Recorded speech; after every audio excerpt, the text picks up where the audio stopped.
Look, oftentimes we talk about how the media lies, and I'm sure the other side says, well, yeah, you say that a lot. Show us some evidence. When does the media blatantly do things that are dishonest?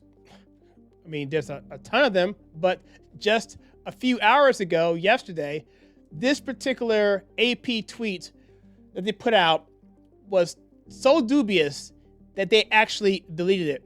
This is from JD Vance in response to the tragedy shooting in Georgia. So what we're gonna do is we're gonna go over this particular tweet just so you can see for yourself.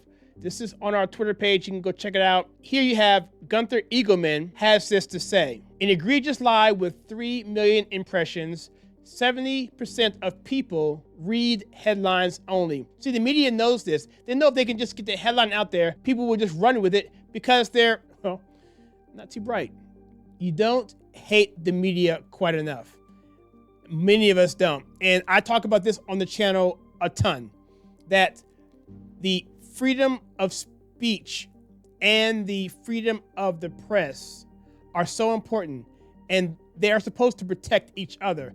The freedom of the press and the media is supposed to be a check against the establishment, the government, anyone, in case corruption happens. That way we can be kept honest, or they can be kept honest when things are corrupt.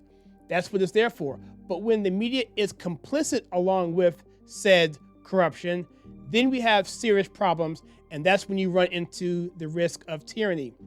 So, and here, there's some good comments here as well on this.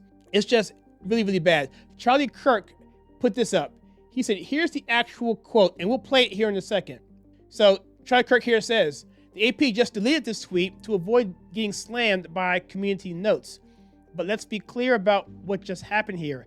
JD Vance told reporters that he doesn't like that there are psychotic maniacs who shoot up schools, and that we should respond by improving security to make schools less vulnerable targets.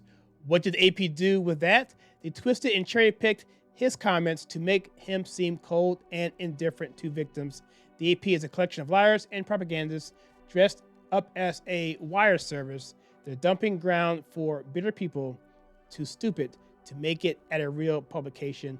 What trash.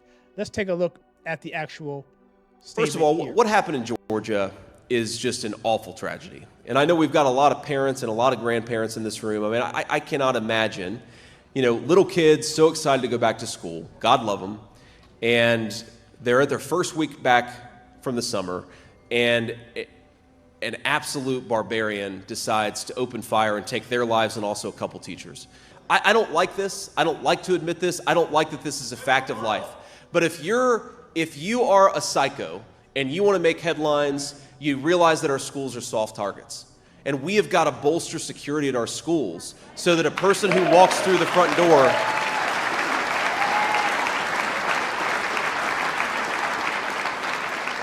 we've got to bolster security so that if a psycho wants to walk through the front door and kill a bunch of children, they're not able to.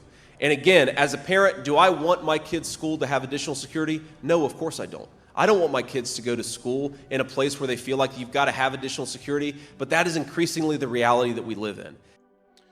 Totally dishonest media. What are your thoughts? Comment below. I'd be curious to know what you think. And in that, I will see you guys in the next one.